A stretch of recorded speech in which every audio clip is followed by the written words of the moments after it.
Bueno, pues muy buenas tardes a todos, bienvenidos a la primera sesión del seminario Visiones, Imaginarios y Representaciones Culturales. Es un gusto para nosotras contar con su presencia, la doctora Fernanda Valencia del CEPSIS, la doctora Eugenia Urriaga de la Facultad de Ciencias Antropológicas de la UADY, y yo que coordinamos este seminario.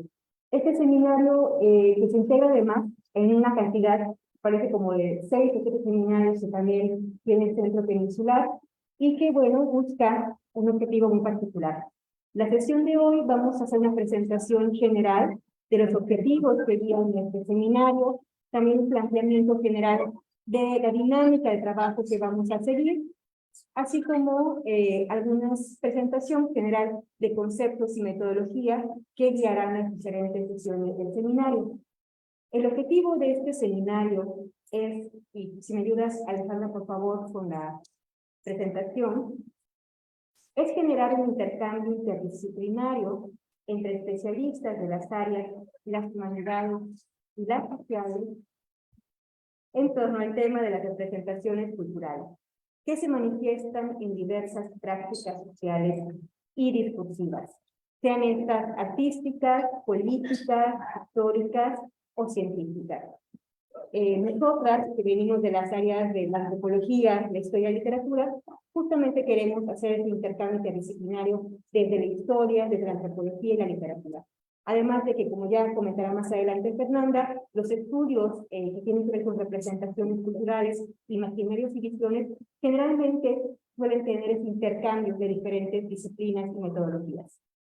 En este sentido, el seminario busca reflexionar sobre las representaciones culturales como constelaciones simbólicas que constituyen estructuras de comprensión, asimilación y dominación, las cuales, al mismo tiempo que materializan las visiones e imaginarios de determinados grupos sociales y comunidades epistémicas, impactan en la configuración de las sociedades. Particularmente será de interés aquellas representaciones generadas desde y sobre la región de la península de Yucatán, incluyendo también Centroamérica y el Caribe, y que al mismo tiempo que objetivan visiones e imaginarios pertenecientes a determinados grupos, crean ficciones y realidades sociales. Por lo tanto, tendremos como objetivos específicos, la siguiente, por favor, generar un intercambio interdisciplinario desde una perspectiva teórica y práctica, particularmente de los estudios culturales, postcoloniales, estudios de género. También buscaremos profundizar el estudio de las representaciones culturales como redes de símbolos que rigen el orden de las prácticas sociales y discursivas, y que por lo tanto pueden ser entendidas como la materialización de visiones e imaginarios, sean estos epistémicos o ideológicos, de determinados grupos sociales, comunidades, en sus contextos sociohistóricos. También buscamos promover la reflexión sobre el carácter creativo y performativo de las representaciones culturales y su papel en la configuración de realidades sociales. Es decir, no únicamente las representaciones como esta proyección de una realidad, como una muestra o una materialización de la realidad, sino también como una forma de crear realidad, que tiene finalmente consecuencias en la realidad. También buscamos analizar las visiones, los imaginarios y las representaciones culturales generados sobre y desde la península de Yucatán y también Centroamérica y el Caribe, que ya platicará también más adelante Stefano. Y un punto también importante del seminario será formar al público general y estudiantes, no únicamente a académicos y especialistas, sobre estas áreas de conocimiento. La siguiente, por favor. Cabe señalar que este seminario forma parte de las actividades propuestas en el marco del proyecto de investigación del Programa de Apoyo a Proyectos de Investigación e Innovación Tecnológica de la UNAM, PAPIT, titulado Ficciones Fundacionales de la Identidad Yucateca, Análisis del Discurso Patriarcal en el Periódico Peninsular del Instituto Yucateco, 1841-1842, que se fue aprobado para realizarse en 2023-2024. Que me da mucho gusto que están aquí presentes 3 becarias del proyecto. Está Salen Guadarrama, está Itziel Vázquez y Mayre Rico. Y bueno, en Zoom debe estar también ahí la estudiante Daniela Serralde, Ellas son estudiantes de la Licenciatura en Desarrollo y Difusión Interculturales de la ENES Mérida CEPSIS.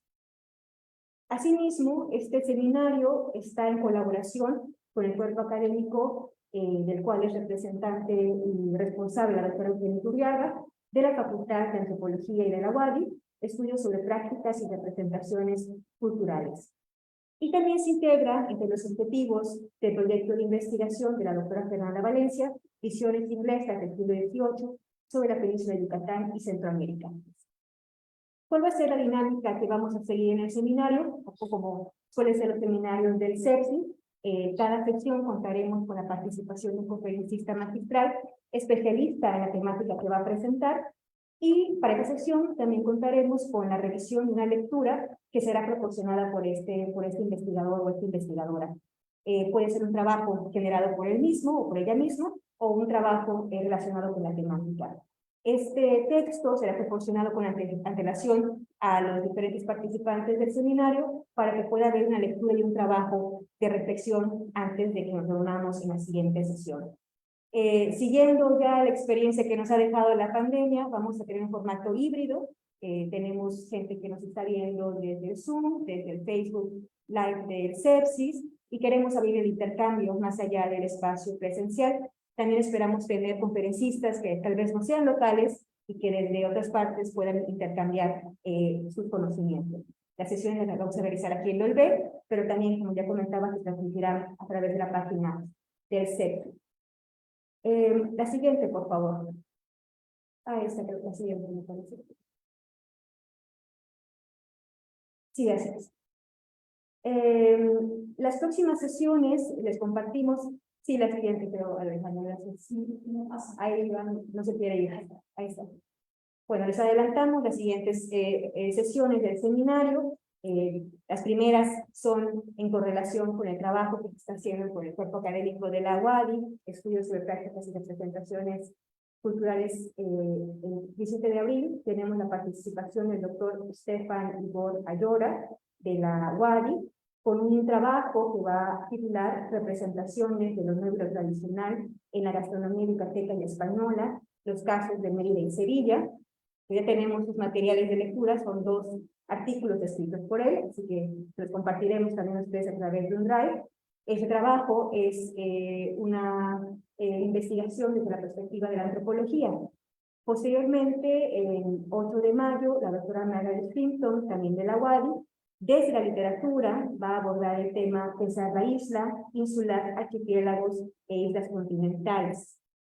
El 12 de junio contaremos con la participación de la doctora Alejandra García Quintanilla de la Unidad de Ciencias Sociales de la UADY, titulado El imaginario construido por quienes habitan un mundo de sujetos y su desciframiento por quienes habitan uno de objetos.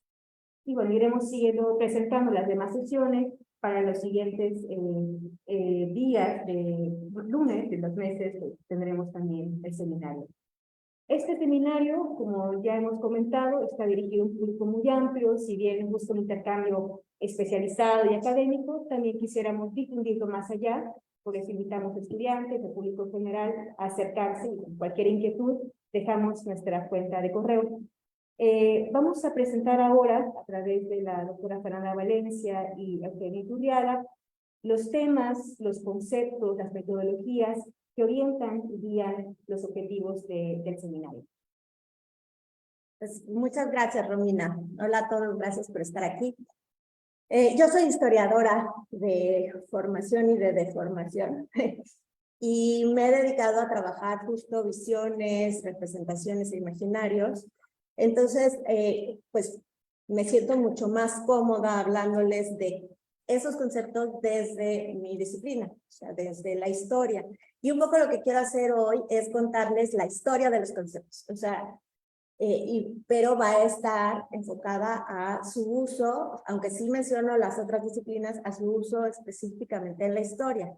Pero como ya nos dijo Romina, y finalmente este seminario es un seminario interdisciplinario, entonces van a ver cómo realmente hay una retroalimentación, ¿no? Y los trabajos, aunque sean hechos dentro de una disciplina, pues siempre toman prestado de las otras. Ojo, no por usar los mismos conceptos significa que siempre es la misma metodología. O sea, creo que sí hay algo que vamos a poder aprender en este seminario y nos va a servir mucho estar viendo a los diferentes ponentes que nos presenten cómo es que ellos usan, ¿no? o movilizan estos conceptos en sus propias investigaciones. Nos va a ayudar a ver eso, ¿no? ¿Cuáles son las metodologías y cuál nos puede servir mejor a nosotros para reflexionar sobre el tema que nos interese o simplemente para estudiar y entender, también nosotros crear nuestras propias visiones, representaciones imaginarias del mundo, ¿no? Que finalmente nosotros vamos a ver que somos actores también de estas construcciones. Entonces, bueno, desde la historia, los conceptos, aquí hablamos de visiones, representaciones e imaginarios, nos remiten a imágenes, figuras e ideas que dan sentido del mundo en el que vivimos. Quiere decir que significan, explican, sustituyen, interpretan y crean la realidad, o lo que nosotros concebimos como realidad, porque pues ahora sí que realmente es muy difícil decir qué es la realidad, ¿no? Pero bueno, buscando entender este mundo en el que estamos, se refieren tanto al pasado como al presente, y también al futuro, o sea, a las posibilidades. Aquí entrarían las utopías, los sueños, los planes. Las visiones, representaciones, imágenes, y también podemos usar algunas otras palabras como ideas, opiniones, ¿no? Las que más nos interesan a los historiadores, y yo me atrevería a decir que también a los que estudiamos a las ciencias sociales en general, son las colectivas, las que comparten los grupos sociales y forman parte, estas de este grupo mayor que serían los imaginarios sociales. Hoy, la historia reconoce la importancia de estos conceptos y se enriquece con su uso y aplicación, ¿no? Tanto dentro como fuera de la disciplina. O sea, los historiadores también nos enriquecemos de lo que nuestros colegas en otras disciplinas están haciendo. No obstante, para los historiadores, sobre todo a principios del siglo XX, que estaban muy influenciados por el positivismo y el racionalismo, todo lo que hoy consideramos como visiones, representaciones, imaginarios, era visto como contrario a los fenómenos reales, ¿no? Entonces, en lugar de que hoy que entendemos que esos son los que construyen nuestra interpretación de la realidad, pues aquí lo veían como muy cercano a lo que más bien veríamos como imaginación o ficción. Las opiniones, las representaciones, por no decir los mitos, leyendas, ficciones y utopías, se asociaban entonces al reino de lo sutil, del engaño, de las elucubraciones.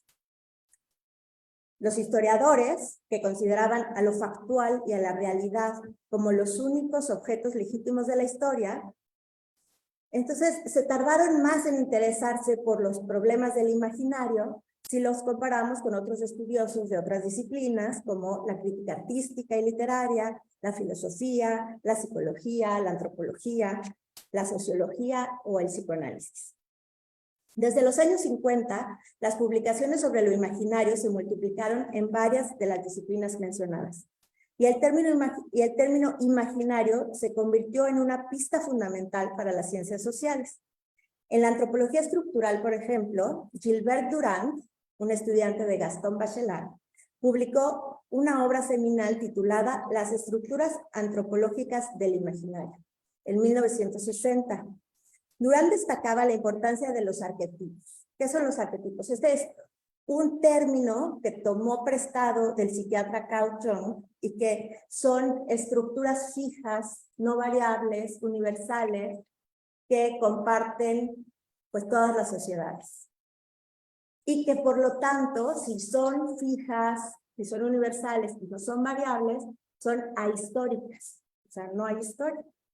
Como era de esperarse, este trabajo de Durand alejó más a los historiadores del concepto de imaginario, ¿no? Porque pues parecía que no teníamos nada que hacer con un concepto que no iba a haber los cambios, ¿no? Que era lo que a nosotros, bueno, a los historiadores de entonces les interesaba.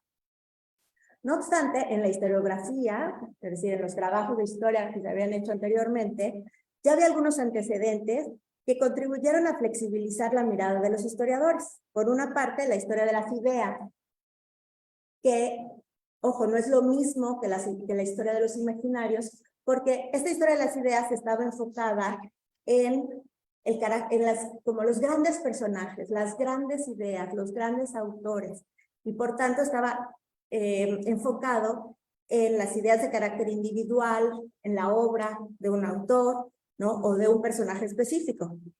Por otro lado, también estaba la historia de las mentalidades, que surgió en Francia en los años como en 1920, 1930, y que buscaba analizar y estudiar lo que otras personas o sociedades del pasado pensaban en su tiempo y en su contexto. Esta historia de las mentalidades fue desarrollada principalmente por Lucien Febvre, uno de sus fundadores, también por Marc Bloch. Ellos dos pertenecían a la Escuela de los Annales en Francia. Pero es una historia, la historia de las mentalidades, que está dominada por la psicología, ¿no? En su modalidad colectiva. Poco a poco, conforme a los historiadores fueron abandonando el dogma de la objetividad, o sea, que tratar de ser, que la historia fuera científica, de encontrar la verdad, de decir, voy a hacer lo más objetivo, fueron pues como que les fue cayendo el 20 de que ellos al final también eran sujetos, y entonces lo que ellos escribieran iba a ser subjetivo, ¿no? Entonces, pudieron ir siguiendo las pistas de lo que Durkheim llamó las representaciones colectivas, ¿no? Sería la influencia de la sociología. Pudieron seguir a Febvre y a Bloch, ¿no? Que argumentaban la necesidad de estudiar herramientas mentales que estructuran la experiencia tanto a nivel individual como colectivo, ¿no? Que finalmente son estas imágenes, representaciones o ideas. Y Bloch lo que decía es que había que analizarlas en los contextos socioeconómicos determinados, es decir, que no eran universales, como había planteado anteriormente, ¿no? Con esta historia de los arquetipos. El que va a ser llamado así como el padre de la historia de los imaginarios es Jacques Le Goff, que también viene de la historia de los anales. Él mismo pasó, si nos fijamos en sus obras, su primer libro importante, él era medievalista, se le interesaba la Edad Media. Su primer libro importante se llamaba Historia de los intelectuales de la Edad Media, ¿no? Entonces, estábamos viendo aquí que era más bien una historia de las ideas, porque él quería ver, pues, las grandes obras, qué habían dicho, cómo habían contribuido, ¿no? Y poco a poco, él se va dando cuenta, o sea, siguiendo sus estudios, que hay algo más allá, algo que no solamente está en esos individuos que eran más importantes, ¿no? Como que está en la gente. Un poco se cruza con la microhistoria, que también en ese momento se vuelve más común, o bueno, que tiene como un auge. Pensemos en este libro del queso y los gusanos, ¿no? Que lo que ve es la historia de un campesino y cómo eso nos va a hablar de toda una época. Entonces ahí están pasando del individual a lo general y están logrando pasar de una representación, una idea, viendo que sí sea colectiva, ¿no? Porque eso es algo importante que tiene que hacer el estudioso de esto, ver que sí, o sea, que no es nada más una persona la que lo está diciendo, ¿no? Ver que tanto es una expresión del contexto. Entonces aquí vemos a Le Goff con otras obras, por ejemplo, El nacimiento del purgatorio.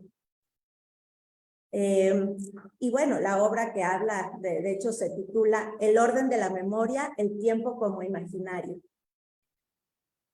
En la introducción de su libro El imaginario medieval, Le Goff presenta lo imaginario en sucesivos niveles de aproximación. En un primer paso lo sitúa en relación con tres campos. El de las representaciones, que habla de que tiene que haber un proceso de abstracción, ¿no? Y que a partir de eso reflejan y traducen lo real. El de los sistemas simbólicos sociales y el de las ideologías.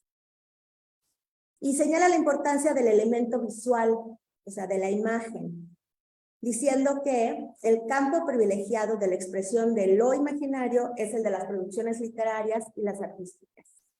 Le Goff describe lo imaginario como una dimensión que fluye, que es vaporosa, o sea, es difícil de determinar los límites, pero sin embargo está vinculada a representaciones y a sistemas simbólicos e ideológicos y se inserta en el seno de los procesos históricos.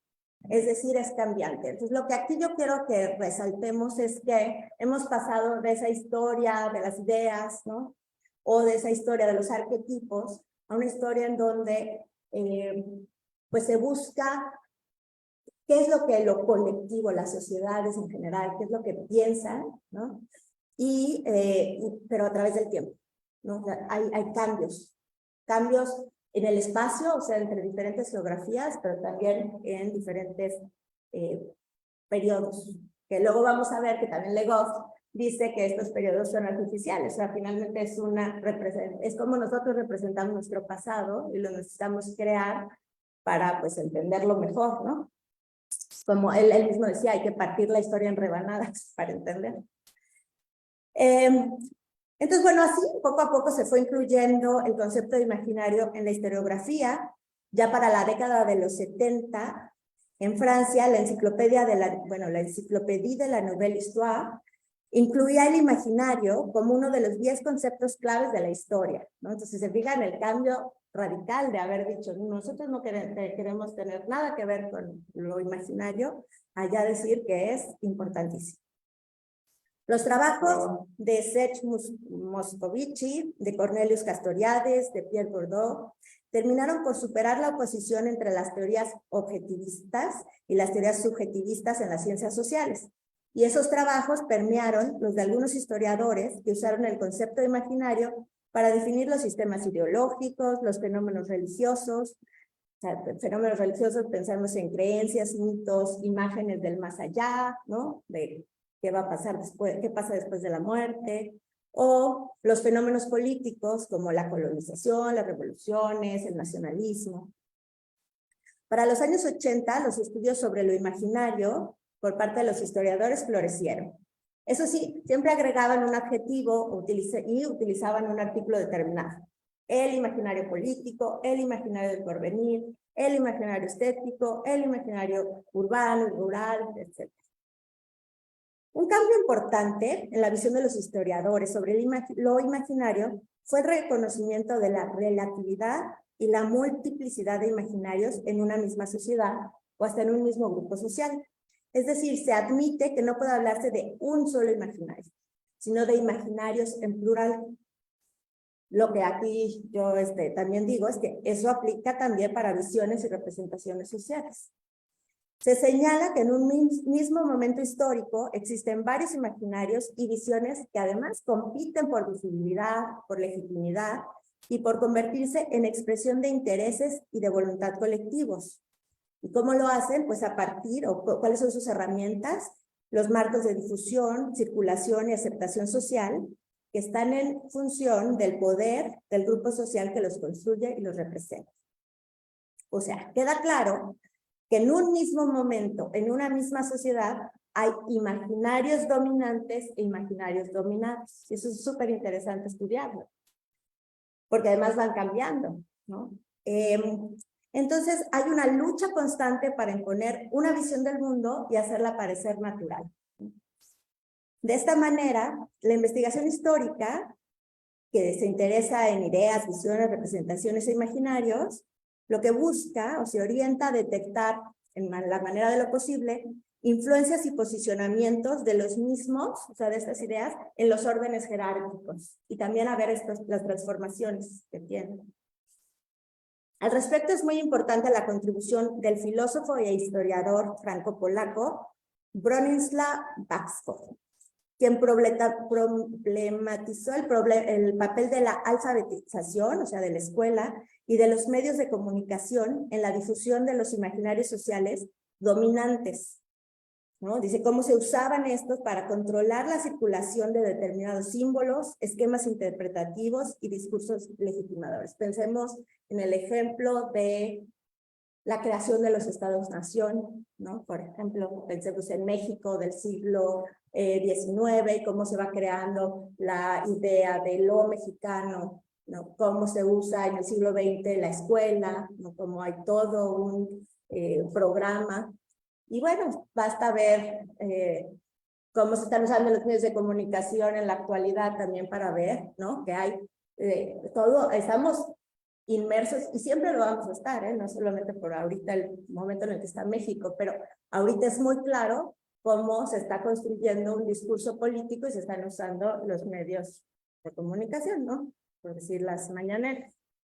Entonces, para Baxco, los imaginarios se definen como conjuntos de ideas o imágenes que sirven de relevo y de apoyo a las otras formas ideológicas de las sociedades, tales como los mitos políticos fundadores de las instituciones de poder.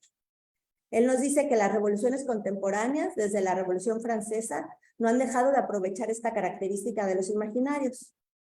Las ideas, por ejemplo, del progreso, la democracia y la libertad, se han vuelto universales y generales gracias a la función instauradora de lo imaginario. Es decir, también todas estas ideas que tenemos hoy sobre la cultura occidental, sobre cuál es la cultura, incluso cuando decimos la cultura clásica, inmediatamente pensamos en la cultura griega y la romana, ¿no? Pero esa es una construcción, o sea, y sería muy interesante preguntar en Medio Oriente, ¿no? ¿Cuáles son sus referencias a lo clásico? ¿No? Seguramente tendrán unas referencias más cercanas al Imperio Bizantino, pues no sé, a otras culturas. En fin, Baxco también argumenta que a lo largo de la historia, las sociedades permanentemente inventan y reinventan sus representaciones colectivas. Es decir, las ideas e imágenes a través de las cuales las sociedades crean, fíjense, identidad, perciben sus divisiones, legitiman el poder, elaboran modelos formadores para sus miembros, ¿no? Él da ejemplos como el guerrero valiente, el buen ciudadano. Nosotros también podemos pensar en esos ejemplos positivos, o sea, que instan a la gente a seguirlos, pero también en antiejemplos, es decir, categorías que se crean para etiquetar lo que se ve como un mal comportamiento. El mal ciudadano, el enemigo de la democracia, el terrorista, el traidor. Estos modelos inventados y elaborados con materiales sacados de un fondo simbólico tienen una realidad específica que reside en su misma existencia y en su impacto variable sobre las mentalidades y los comportamientos colectivos. Entonces, lo que estamos viendo aquí es que hay constantemente esta transmisión entre el individuo y lo colectivo, ¿no? Y también hablamos de estas invenciones o representaciones que son mentales, pero también con su influjo en la realidad y cómo también la realidad afecta a estas, ¿no? Entonces hay estos intercambios en diferentes direcciones. Entonces, bueno, los imaginarios funcionan durante un cierto tiempo, sus funciones pueden renacer aquí y allá, no hay una lógica necesaria y absoluta, no hay leyes fijas e invariables, existen en una época determinada y se transforman. Y finalmente, los imaginarios emplean toda clase de producciones sociales para sobrevivir y ser transmitidos, ¿no? Una cosa interesante que dice Baxco también es que se resisten a los cambios bruscos, ¿no? Y eso tiene que ver con lo que decíamos de esta lucha entre los imaginarios dominantes y los dominados. Hoy, a pesar de los diversos usos que los historiadores hacemos de la noción de imaginario, lo reconocemos como un conjunto de representaciones colectivas, más o menos conscientes, ¿no? También aquí muchos autores hablan del inconsciente, o sea, de cosas que repetimos sin realmente, pues, no quiero usar la misma palabra, pero bueno, sin estar conscientes de ello, y que son relativas a cada sociedad. Y lo que queda muy claro es que pensar en un imaginario igual para todas las sociedades y para todos los tiempos es impensable. O sea, entonces, y ya me voy acercando al final, pero una distinción muy importante que no quiero dejar de mencionar, que tiene que ver con cómo vemos hoy los imaginarios, cómo se veían antes desde la historia, es que hoy queda muy claro que el imaginario no es la imaginación. Para nosotros historiadores que trabajamos con huellas tangibles, con fuentes claramente avaladas, o que eso quisiéramos, el imaginario es una información material. Buscamos que se encarne en objetos concretos, libros, imágenes, películas, canciones, testimonios, correspondencia. Para algunos de mis colegas en otras disciplinas, por ejemplo, en la antropología o en la etnología, también digamos, los testimonios o la memoria oral, ¿no? Todo eso es importante. Yo digo, es una lástima que ya no puedo entrevistar a la gente del siglo XVII o XVIII, ¿no? Pero también para historiadores que se dedican a la época contemporánea es una fuente importante, aunque claro, siempre para nosotros los historiadores es mucho más fácil lidiar con cosas que están escritas en los soportes material.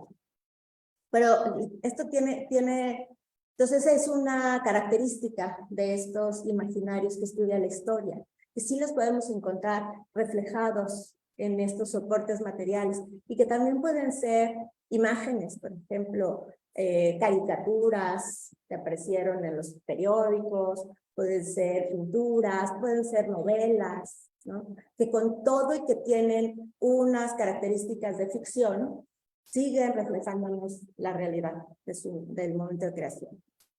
De hecho, Jacques Le Goff, les dije que era como el padre de esto en la historia, hace la diferencia entre el imaginario y lo imaginado. Y voy a hacer una cita. Él dice, el imaginario, incluso si su construcción deriva de lo que podemos llamar imaginación, es diferente a esto.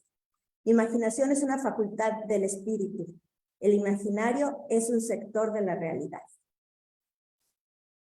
En resumen, lo imaginario, o más precisamente un imaginario, es un conjunto real y complejo de imágenes mentales, independientemente de los criterios científicos de verdad, y producidas en una sociedad a partir de herencias, creaciones y transferencias relativamente conscientes. Es un conjunto que funciona de diversas maneras en una época determinada y se transforma.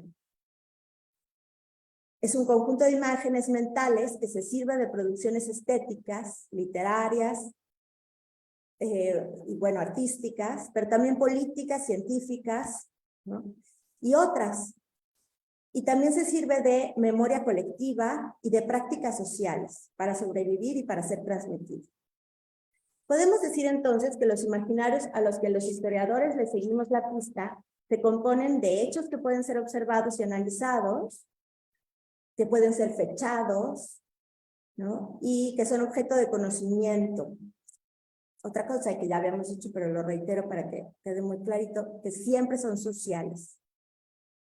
De la misma manera como se han pensado las biografías, la vida de un individuo en relación con la época en la que vive, también debemos insertar a los individuos, de la misma manera como se han pensado las biografías, ¿no? Que es la vida de un individuo en relación con la época en la que vive, a los imaginarios de un individuo, descifrables por sus producciones, o sea, por todo lo que genera, debemos insertarlos en el contexto general de su tiempo. Por eso el imaginario de un hombre concreto, su visión sobre un asunto en concreto, es una historia posible. Pero será solo una buena historia a condición de que sea puesta en relación con los otros hombres de su sociedad, ¿no? ¿Qué quiero decir con esto? Que si vamos a hacer una historia de la visión de los estudiantes de la ENES sobre Mérida, tengo que buscar mucho más allá de solo entrevistar a unos cuantos, o sea, hay que ir entretejiendo muchas variables, ¿no? Y hay que verlo en contexto con otros para que realmente sea representativo. Quizá no era el mejor ejemplo, pero espero que hayan entendido lo que traté de decir. Porque entonces, el imaginario es el resultado de varios elementos que se ponen en relación. Se trata, pues, de un importante instrumento conceptual, ¿no? Que encarna, fíjense, son imágenes mentales que se insinúan y que cuando se creen encarnar se llaman identidades. O sea, cuando uno dice, yo soy así, ¿no? Cuando se racionalizan se llaman ideologías. Cuando se dibujan o se esculpen son imaginerías. Fíjense que es una palabra que también posiblemente estemos oyendo a lo largo del seminario. Cuando se metaforizan, se vuelven símbolos, y cuando se recuentan, se convierten en memoria colectiva. Entonces, bueno, Para no seguir con las cuestiones tan teóricas, rápidamente, me gustaría darles algunos ejemplos. Por ejemplo, veamos, a principios del siglo XIX, cuando las transformaciones económicas, urbanas, políticas y religiosas modificaron de una manera profunda la forma en que se veían a los grupos sociales que habitaban en los márgenes, ¿no? En ese entonces, se veían a estos grupos como imbrincados en la miseria, en el crimen, en el vicio. Se veía como una amenaza para el orden social. No quiero decir que ya no se vean así. Pero entonces nos encontramos claramente ante lo que podemos llamar un imaginario social. No porque los pobres, los mendigos, las prostitutas, los criminales, las bandas organizadas no existieran, sino porque es poco probable que se asemejaran a las representaciones pintorescas y horrorizadas al mismo tiempo que se ofrecen de ellos en los relatos decimonónicos. Entonces, ¿cuál sería ahí la fuente donde estamos viendo cómo se expresan entonces estos relatos? Y algunos de ellos pues venían acompañados de algunas representaciones, ¿no? Grabados, exacto. Entonces, lo que un historiador buscaría ahí sería entender cómo a partir de estos soportes materiales se puede entender cómo es que se fue construyendo esta imagen, esta representación, ¿no? Y al final, cuando veamos que más lo comparten, ¿no? Lo encuentre yo en más de un librito, una correspondencia, o sea, que vea, puedo llamarlo entonces un imaginario. Lo estoy simplificando mucho, pero es con la intención de que vayamos entendiendo la importancia de estos conceptos, cómo movilizarlos un poco en la historia. Otro ejemplo que ya mencionamos un poco es el de los imaginarios temporales, el cómo se divide la historia. Vemos que además, eso nos sirve mucho estudiarlos porque nos hablan del momento en el que se van construyendo estos límites, estos periodos. Entonces, nosotros hemos aprendido en la escuela, por ejemplo, que la Edad Media era una edad oscura, ¿no? Una edad en donde no pasó mucho, no hubo mucho desarrollo, estaban todos metidos pues en las iglesias, ¿no? Pero no sé, no había mucha producción de conocimiento nuevo, pero lo estamos viendo desde una representación que fue construida más tarde, posteriormente, por los que se llamaron a sí mismos ya los modernos, que vienen del Renacimiento y de la Ilustración. Entonces, incluso el nombre Ilustración, ¿no? Si lo ponemos, lo comparamos con el de la Edad Media, Edad Oscura, pues uno tiene que ver con la luz y el otro con la oscuridad. Y bueno, yo no soy experta en historia medieval, pero sí por lo que he leído me puedo dar cuenta que no es cierto que no hubiera nada de construcción de conocimiento. Incluso cuando estuvo Carlomagno hubo un pequeño renacimiento, ¿no? Que así se le llama. Pues si pensamos en cuestiones no tanto del occidente, sino de lo que se ha llamado el oriente, pues en la época bizantina, era una época de un total florecimiento del conocimiento, de las ciencias, ¿no? Entonces, lo que estoy tratando de explicar es que finalmente, ¿quién nos dice? Hoy va a empezar el medievo y este día, ok, hoy por ejemplo nos dicen, la modernidad comenzó cuando Cristóbal Colón descubrió América, ¿no? Pero eso ¿quién lo decidió? Lo decidimos nosotros a posteriori, viendo todas las consecuencias que hubo, viendo que a largo plazo, cuando nos separamos, pues nos sirve poner un parteaguas ahí y decir antes y después, ¿no?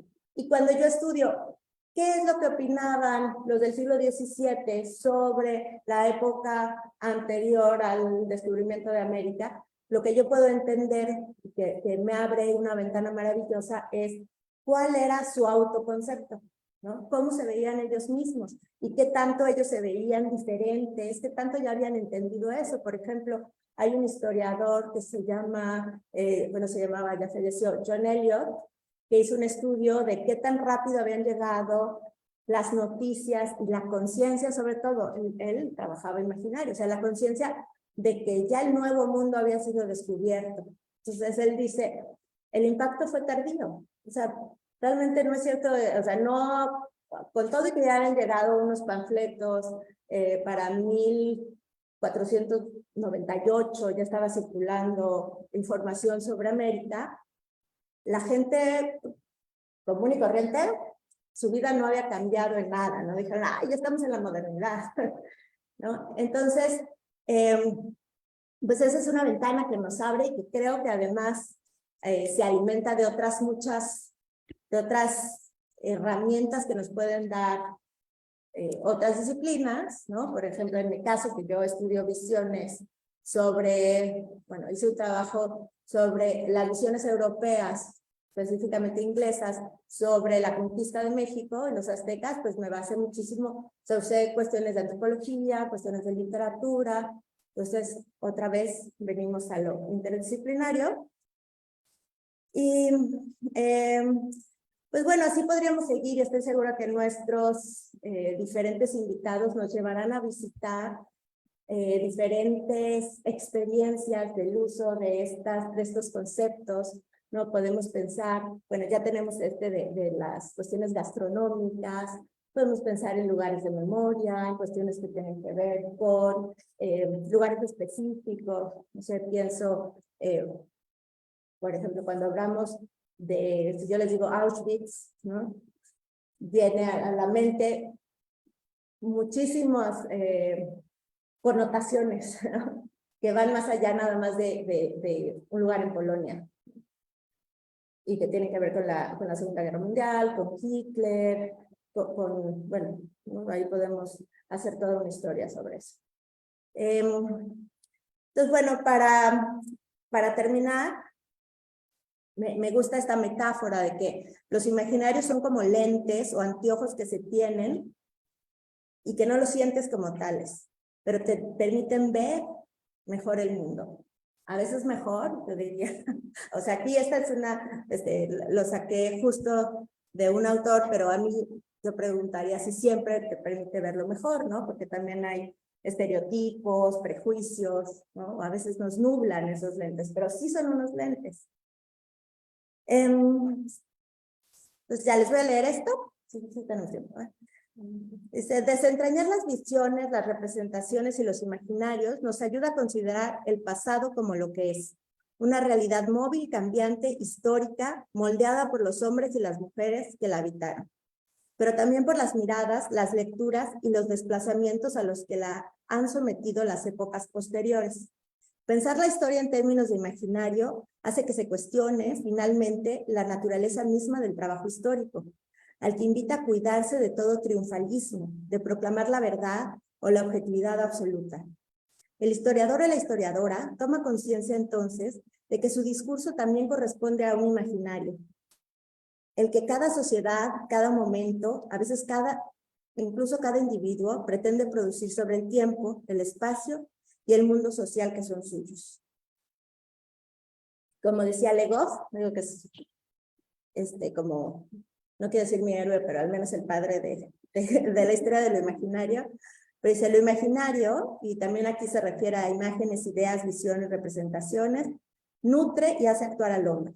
Es un fenómeno colectivo, social e histórico, y lo más importante, una historia sin lo imaginario es una historia mutilada, descarnada.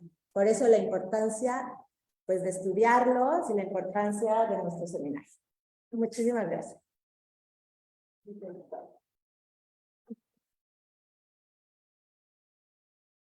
Bueno, pues muchísimas gracias, Fernanda, por esta introducción. Bueno, yo primero quiero agradecer la invitación de las colegas a participar con ellas en este seminario. Yo trabajo en la Universidad Autónoma de Yucatán, en la Facultad de Ciencias Antropológicas, y ahí junto con 3 colegas más tenemos un cuerpo académico que justamente se llama Estudios sobre Prácticas y Representaciones Culturales y llevamos ya trabajando sobre estos temas muchos años. Viene Igor para la próxima sesión, de verdad no se lo pierdan, es un antropólogo súper interesante que además nos va a hablar de cuestiones que tienen que ver con la cocina. Entonces acepté gustosísima la invitación a este seminario y lo platicábamos. Me parece que la riqueza de este seminario es que digamos, estamos 3 mujeres que nos dedicamos a disciplinas distintas, pero que hay conceptos que nos unen y intereses que nos unen. Entonces, y así planeamos el seminario, tener un invitado de antropología, un invitado de literatura, un invitado, invitada, invitade, estoy usando el masculino, para no irme a las 3 formas, pero de una manera incluyente, una persona de antropología, de literatura y de historia, y así es como queremos que se vaya dando el seminario y entonces tener esta visión multidisciplinaria.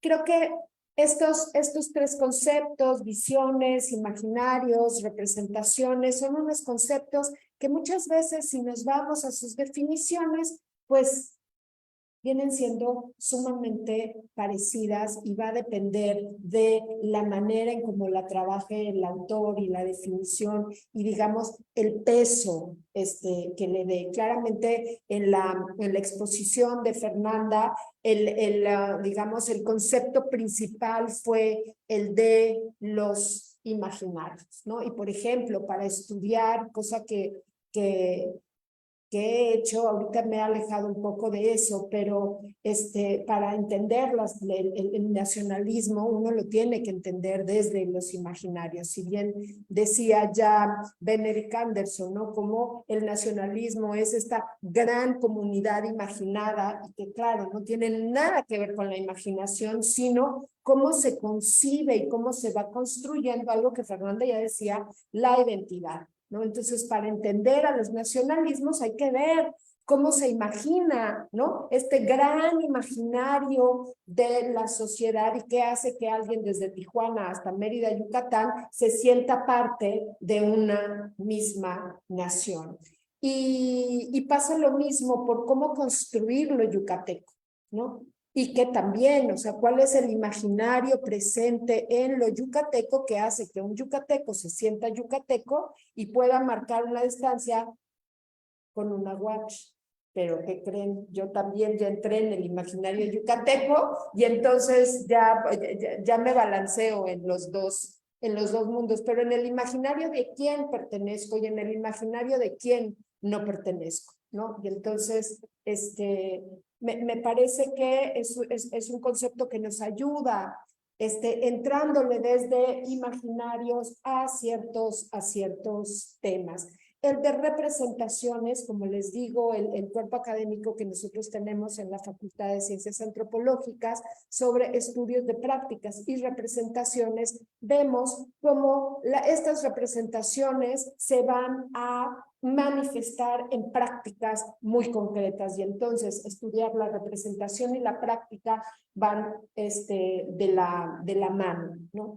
Entonces, tanto las visiones, los imaginarios, las representaciones tienen que ver con una visión del mundo. Esto lo tomé de lo que decía ahora Fernanda, ¿no? Esta visión del mundo y hacerlo parecer como si fuera natural. Y esto se liga a los temas que he trabajado más. Me encanta la parte del nacionalismo y el regionalismo y trabajar el nacionalismo versus el regionalismo y ver las similitudes que tienen estas dos construcciones, pero lo que más me ha abocado en mi trabajo antropológico ha sido al estudio del racismo.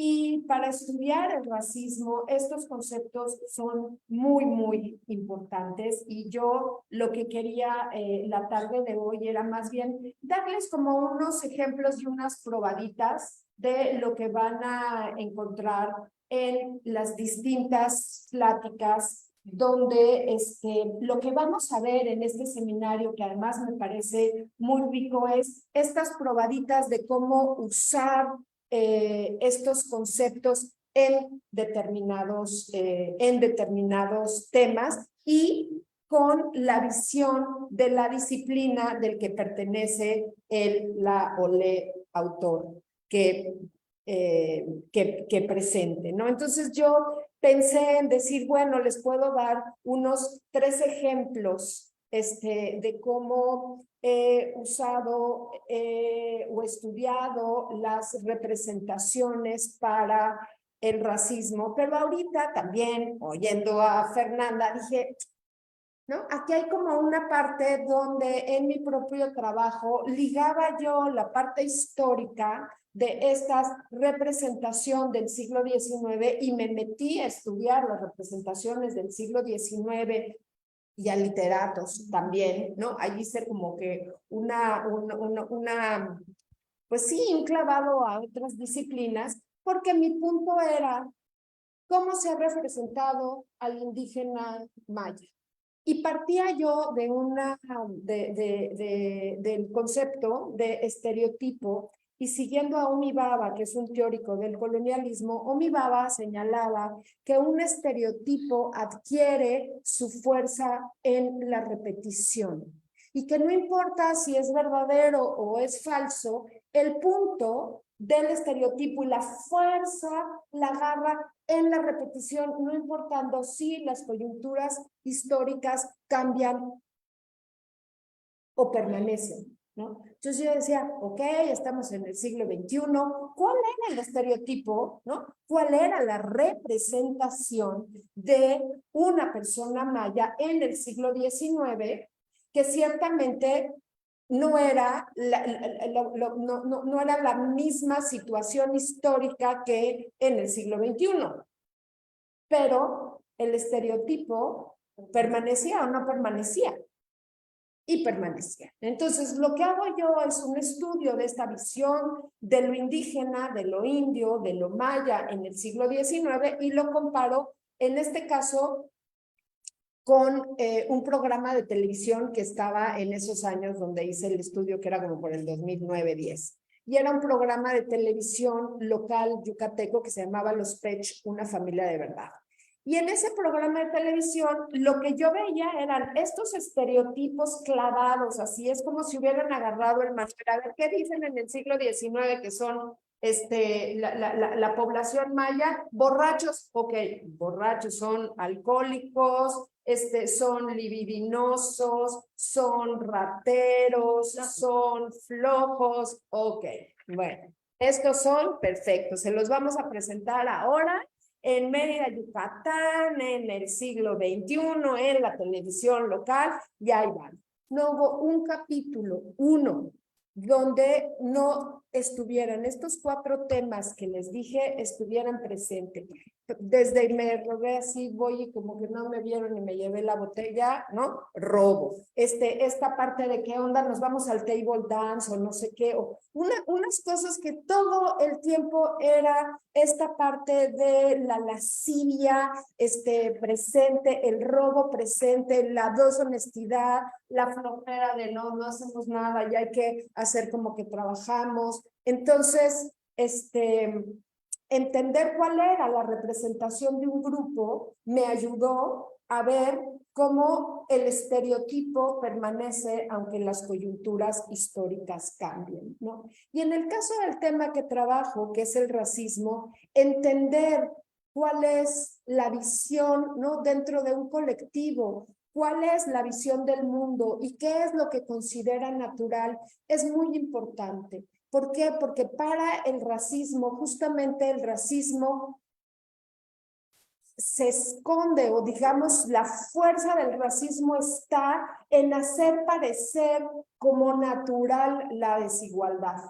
Entonces es un orden de cosas que ya está establecido y entonces es justo una visión del mundo y hacerlo parecer natural. Cuando oí a Fernanda decir eso, dije, está dando la definición de racismo prácticamente, ¿no? Porque efectivamente es cuando tú descubres cuál es esa visión del mundo que se hace parecer por natural, puedes empezar a desmembrar y a descifrar cuestiones que tienen que ver con el racismo.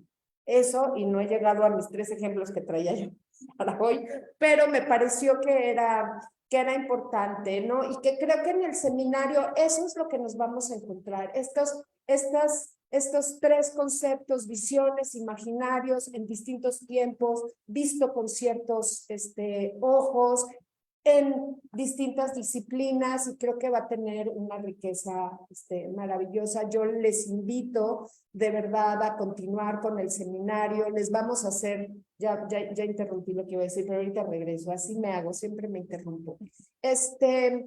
Les vamos a mandar por correo, entonces es importante que tengamos sus correos y los que nos están viendo en el Facebook y los que nos están viendo por otra plataforma, Zoom también, déjenos sus correos para que se les mande el material que nos recomiendan los ponentes y que podamos hacer una discusión a la hora de tener las sesiones mucho más ricas, ¿no?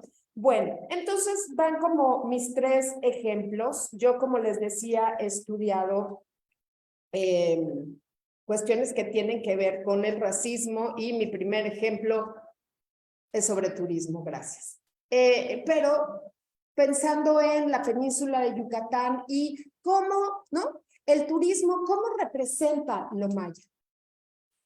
Actualmente somos un estado que vive del turismo y que digamos que todas las políticas públicas y una batería muy fuerte y un presupuesto enorme, tanto del gobierno federal como del gobierno estatal, van dirigidas a la promoción turística. ¿Y cuál es esa promoción turística? No somos el Caribe, no tenemos esas playas, por más que los lotes de inversión ya ahora viva cerca de la playa, pero sacan las fotos del verano y no las de los nortes a todo lo que da en enero y febrero. Entonces, lo que se promociona y lo que más se promociona es al pueblo maya.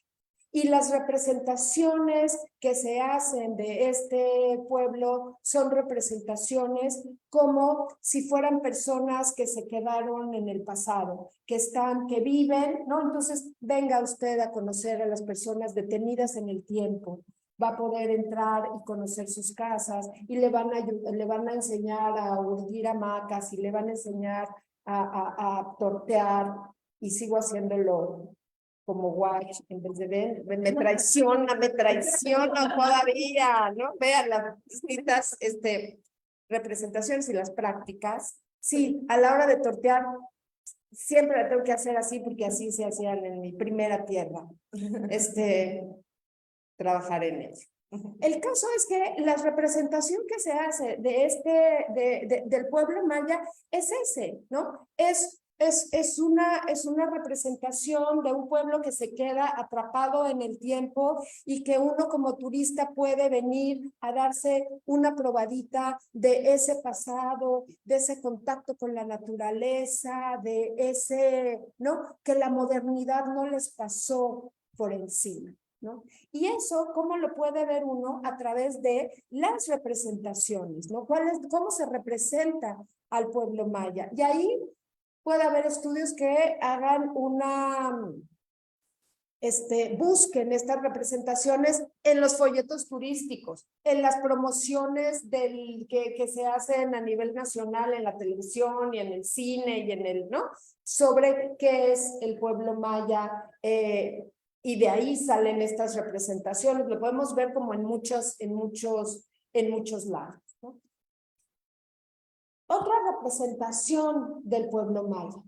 Dejamos el turismo y nos vamos al desarrollo. Atrasados, no son modernos, pero sobre todo, pobrecitos necesitan ayuda.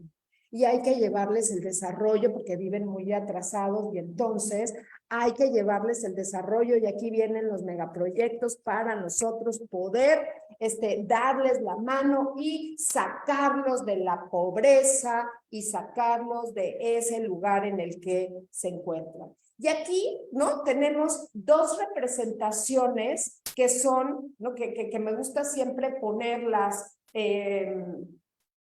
juntas, porque son absolutamente ambivalentes, ¿no? Porque por un lado es venga y conozca al pueblo atrasado y por otro lado gobierno federal, estatal y municipal trabajando para sacar de la pobreza a este grupo. Oye, grupo, pero cuando vengan los turistas, te regresas a como estabas, ¿no? Es como, es como una locura, porque además, ¿no? Y además el engaño de este desarrollo no va a llevar, ¿no? Y el desarrollo, ¿para quién? Finalmente, desde una visión de yo sé lo que tú necesitas y te lo voy a dar, ¿no? Entonces, bueno, ahí hay como dos ejemplos de la importancia de estudiar las representaciones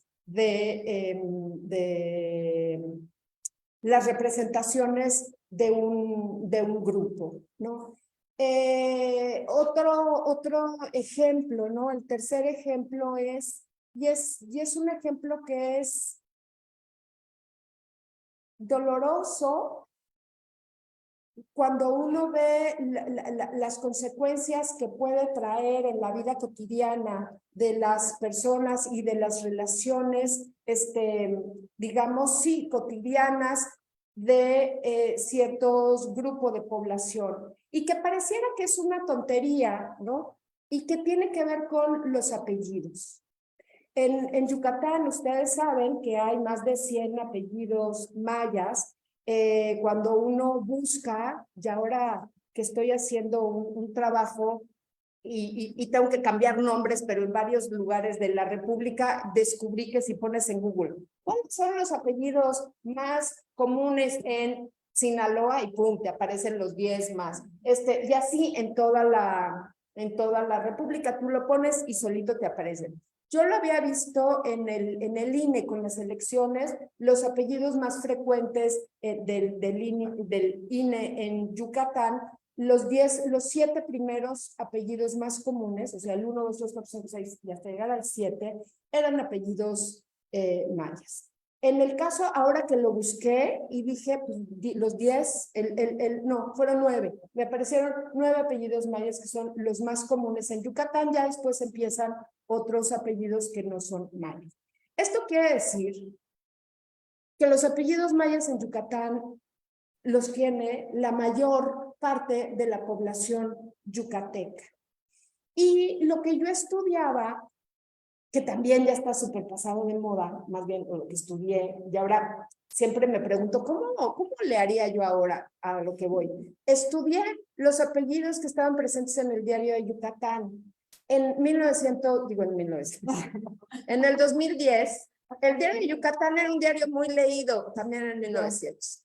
Pero en el 2010 era un diario muy leído, todo el mundo leía el diario y era una cuestión.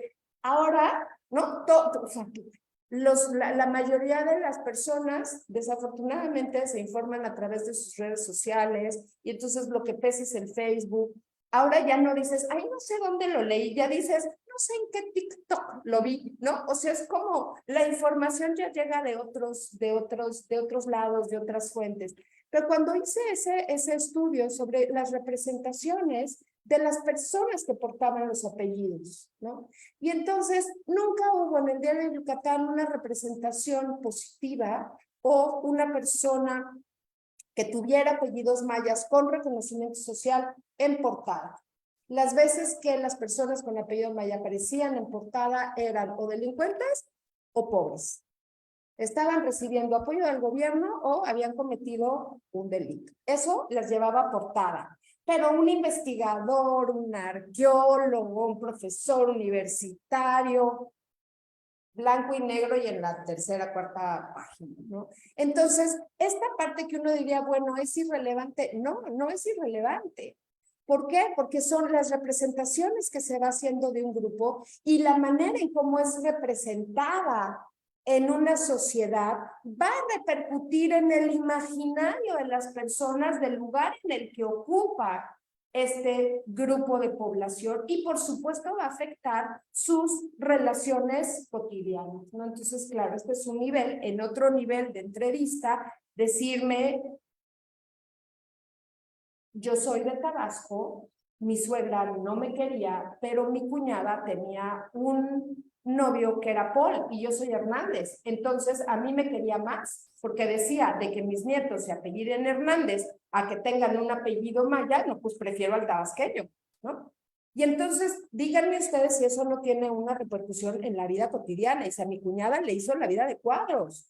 O sea, se casó con él y mi suegra ni quiere a los niños, ni quiere al marido, porque ella lo que decía, me costó mucho trabajo sacar a los apellidos de a mi familia, hizo todo un esfuerzo por sacar a los apellidos y esta mentecata va y se casa con uno de mal apellido, no importaba si era buena o mala persona, ¿no? Entonces, si esas representaciones y ese imaginario tiene un peso en la vida cotidiana de las personas, ¿no? Entonces creo que, bueno, son categorías que yo he usado, que me parece que son una buena herramienta para dar cuenta del fenómeno que yo estudio, y lo rico va a ser en este seminario encontrar cómo son categorías que van a servir para mostrar muchísimos y muy distintos fenómenos sociales. Entonces, pues nada, yo con esto termino, les invito a que nos sigan, a que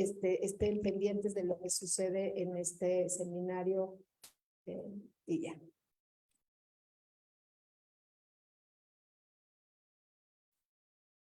Bueno, si les parece bien, si hay alguna pregunta, algún comentario, realmente es una sesión de presentación.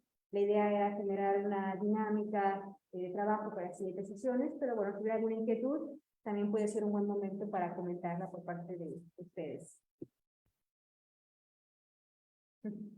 Sí, nos dijeron que si te puedes acercar un poquito, porque este es el micrófono bueno. ¿Lo tocó o ni lo tocó, Ale? ¿Se puede tocar? Aquí lo recibo todo. Ok, perfecto. Es muy, muy simple. Ajá. Yo soy socióloga Ajá. y simplemente me parece que habría como que estructurar también todo lo que tiene que ver con las representaciones sociales desde los ámbitos más estructurales de la sociología, de la economía, porque es lo que está en disputa. O sea, plantearlo desde lo conceptual, qué bueno que no, está bien, nos podemos pelear por si Moscovici dijo algo o si Jodelet dijo lo a otra. Esto es una cuestión terrible. Pero lo que es importante, creo yo, es la riqueza de estas subjetividades que nos va a permitir ver que se está estructurando en la sociedad. No solamente vamos a poder ver la relación individuo-sociedad, el hábitus o toda esta cuestión, sino qué es lo que está generándose en la sociedad a partir de las representaciones, de las visiones y demás, que es desde donde realmente vamos a poder disputar nuestro futuro e incluso reconstruir nuestra historia, ¿no? Entonces, yo sí creo que tendríamos como que darle una ponderación también a lo estructural. A mí ya me fascina estar con psicólogos, antropólogos, historiadores y demás. Yo soy socióloga. Y cuando me llega un economista y me da en la, porque somos más suaves nosotros, ¿no? Que los economistas, digo, qué bueno que porque hay que ver dónde está el poder. Ajá. ¿No? Pues bueno, nada más. Bueno, pues muy bien, muchísimas gracias. Y creo que creo que con la cantidad de invitados que vamos a tener, vamos a llegar, y creo que efectivamente esa parte estructural va a salir, ¿no? Va a estar presente. Sí, que además, digo, nosotros ahora pues un poco por metodología y por darle estructura a nuestro seminario y organizarnos, dijimos, bueno, vamos a ir consiguiendo como invitados de estas tres disciplinas, pero no implica que estemos cerrados a invitados de otras disciplinas. O sea, nosotros felices de abrirlo y aprovecho también para hacer la invitación, ya que estamos justamente presentando el seminario, para que si hay alguien que trabaje cuestiones relacionadas con visiones, representaciones e imaginarios desde sus propias disciplinas y tiene ganas de presentarlo aquí, nos haga llegar su propuesta, ¿no? Y, ay, sí, porque pues finalmente justo eso es lo que queremos hacer, abrir una discusión que sea interdisciplinaria y en donde podamos cruzar eso y enriquecernos, ¿no? En nuestras propias miradas. Entonces, muchas gracias. Yo también quisiera incluir, de hecho, este es un aspecto que a mí me interesa mucho también. Yo soy de literatura, diríamos, bueno, que tengo que ver con la estructura de la economía, pero realmente en este análisis de las representaciones culturales, muchas veces se quedan a nivel teórico, conceptual, o cuál es el imaginario, cuál es la visión, cuál es la representación, y hay como una especie de casi análisis descriptivo o conceptual, como tú bien comentas. Justo es inquietud del seminario analizar cómo esas representaciones, que son abstracciones, materializaciones raciales, históricas y más, tienen incidencia en la realidad social, cómo impactan en la construcción, invención, como le queramos llamar, de la realidad social. Entonces, sí quisiéramos dar este salto, no únicamente reflexionar y analizar qué representaciones hay, qué imaginarios existen, qué se ha dicho, cuál es sino también ver cómo construir una realidad. En el caso muy particular de la investigación, que ya no hablé mucho de esto, que trabajo ficciones fundacionales de la identidad, yo trabajo discursos del siglo XIX, particularmente regionalistas, o regionalismo prosonacionalista yucateco, que era un nacionalismo en realidad, y cómo finalmente inciden en la construcción de un Estado-nación.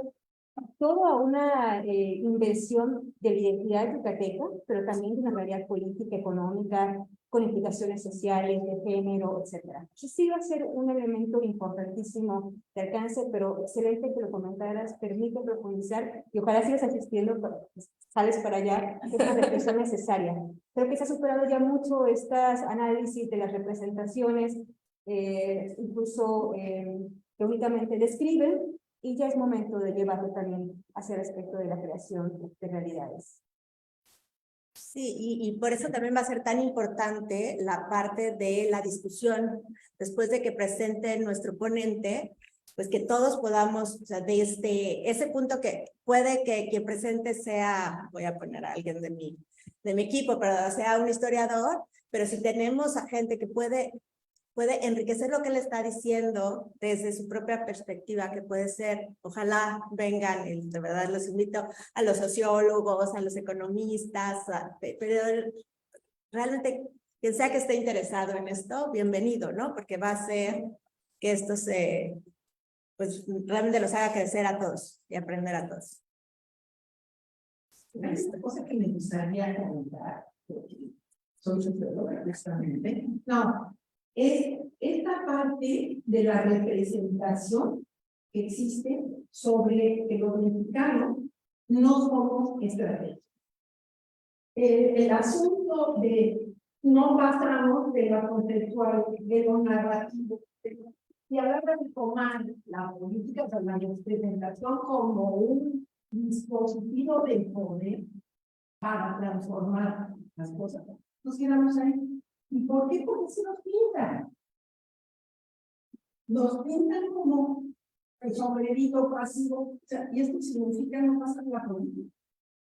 Y eso es muy interesante porque tiene que ver con las formas en que, o sea, que tiene que ver con las identidades en las que uno también asume los discursos, ¿no? Entonces, bueno, todo aquí se entremezcla, no puedo pensar en el racismo, en las identidades, y sí, cómo es que, bueno, yo que he trabajado mucho las visiones europeas sobre lo mexicano, es increíble cómo se crearon prejuicios y estereotipos que se siguen repitiendo desde el siglo XVI hasta hoy, y que lo peor de todo es que nosotros nos los creemos, ¿no? Entonces, por eso la importancia de poder, no estoy diciendo, a mí me gusta el constructivismo, pero no estoy diciendo que nos basemos solo en eso, ¿no? Pero realmente, si logramos deconstruir o identificar de dónde vienen las cosas, entonces es posible hacer cambios, ¿no? Entonces, de ahí la importancia, sí, de pensar todos los impactos que tienen estas cuestiones que vamos a estudiar. O sea, no solamente, va a ser muy entretenido, porque que es una cosa que tiene que es padrísimo, ¿no? Que realmente uno se puede identificar, sobre todo que además va a estar enfocado no únicamente ni exclusivamente, pero sí muchas cosas van a ser sobre Yucatán. Entonces podemos encontrar cosas con las que coincidimos o que decimos, ay, sí, mi abuelita, ¿no? Experiencias personales. Pero al mismo tiempo, eso nos puede llevar o sea, tiene una relevancia en la posibilidad de cambio, la posibilidad de construir un mejor presente y por lo tanto también un mejor futuro. ¿Alguien más? ¿Comentario? No tenemos en Zoom, alguien en Zoom que quiera manifestarse por aquí. Por lo menos cuéntenos, ¿están entusiasmados? Hay muchas personas que mandaron su correo. Ay, qué bueno. Para que más. Perfecto. Ok, para que les hagamos llegar el material. Carmen Suárez dice, gracias por esta oportunidad de ver puntos de vista de práctica tan interesantes. Ay, qué bueno. Muchas gracias, Carmen. Pues bueno, realmente esperamos que el seminario sea un espacio como todo seminario de construcción.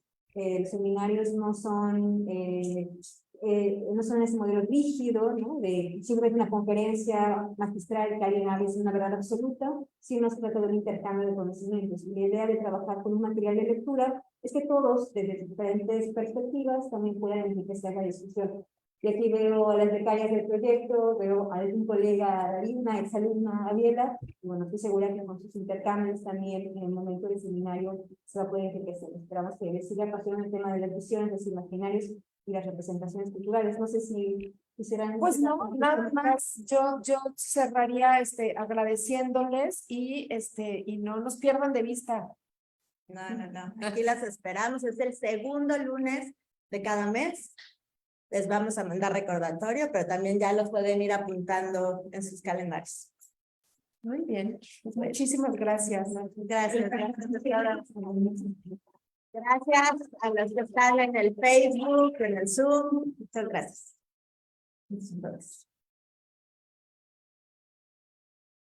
¿Ya nos relajamos a leer? Todavía no. Son las conversaciones que